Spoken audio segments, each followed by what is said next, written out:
Good morning, good afternoon, good evening. This is Alan Burgos from the hashtag Walk with Lan channel. Welcome and welcome back to our channel.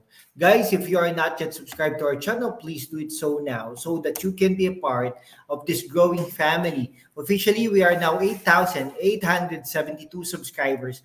Malapit na po tayo sa 9,000 subscribers milestones. Maraming salamat po sa inyong lahat. Mahal na mahal ko po kayo. I love you all. At maraming salamat po. Okay, sige, ang pag-usapan po natin today ay sa national politics naman po tayo.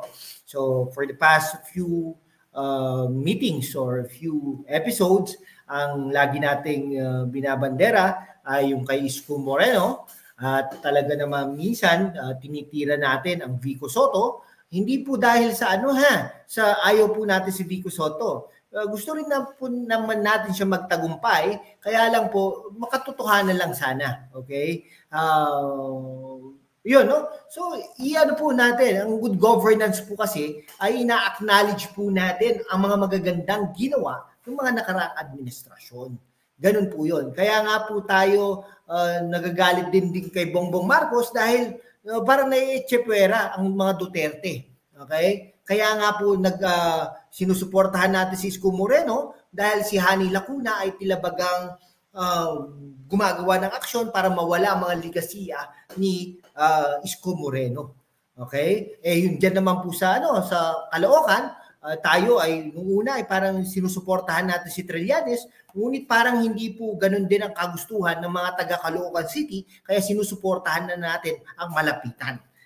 Nakikita niyo po ba? Good governance po tayo. Good governance ang ating advokasya. Pero makatotohanang good governance. Hindi yung pakukunwari-kunwari lamang. Kunwari, i-demolish mo ang isang city hall upang ito ay yung maging ligasiya at mawala ang ligasiya ng mga nakaraang mga leaders. No?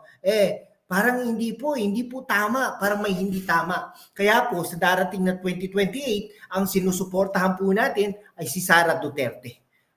Ito po na in the recent time talagang binibira, tinitira na siya na mga kalaban niya, pinapangunahan ni Martin Romualdez at mga kongresista na yan na tilabagang napakadami ng mga boto nila, no? Walang kagalang-galang sa vice presidente. Bakit ba ang Office of the President ba nag-defend ba ng kanyang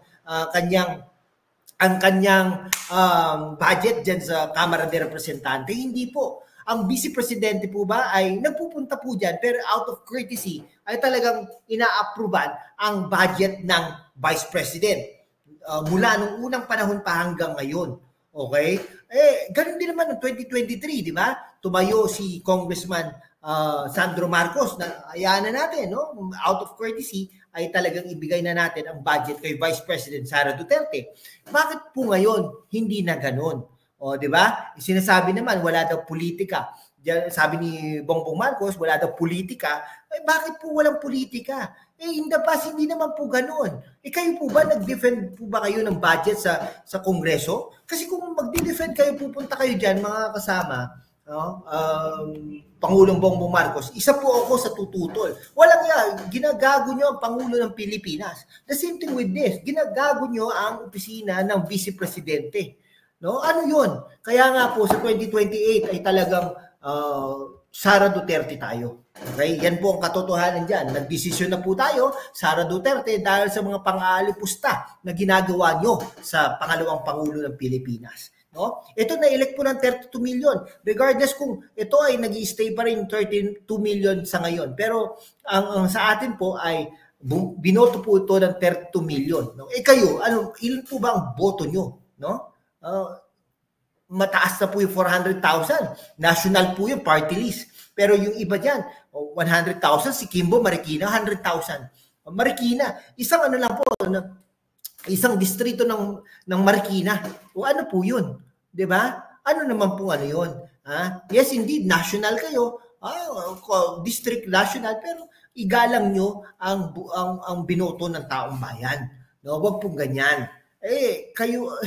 hindi po natin maintindihan Ito si Abante, no? Abante, no? Pastor po yata to si Abante, no? Pero hindi ko rin po maintindihan.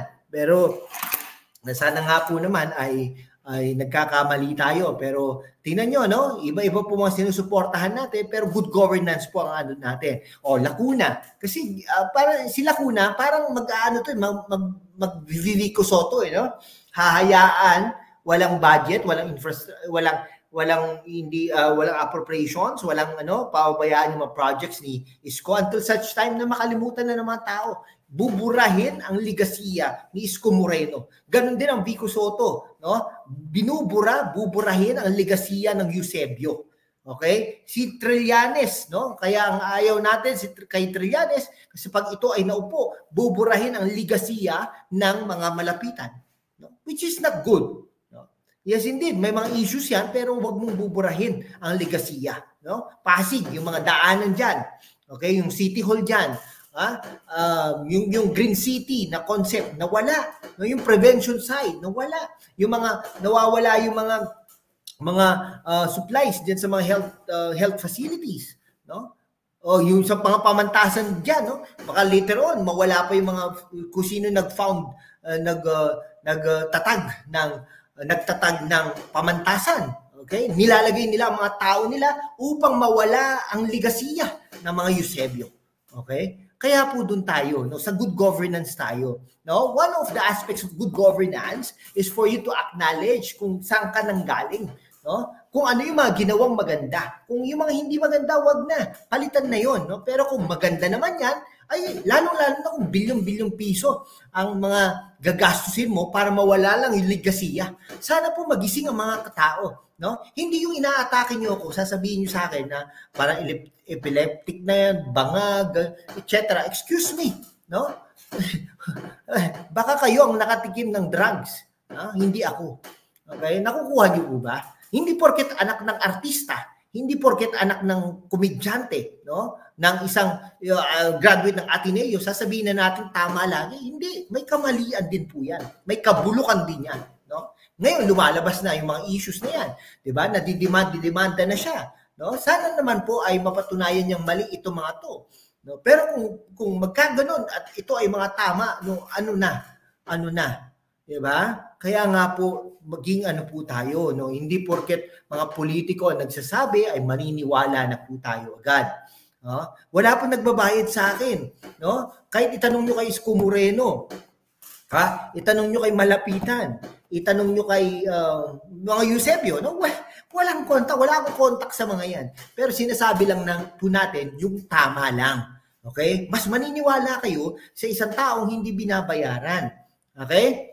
Kaysa doon sa mga politiko at mga kakampi niya na kasama at kadikit nila, no? Tayo ay good governance, para sa good governance. Pero yung tama lang, yung tamang good governance. Okay? Sige, hanggang dito na lang po mga kaibigan ko. Maraming salamat po sa inyong lahat.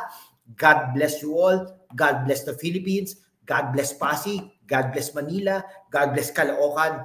Okay? God bless Marikina. Salamat po.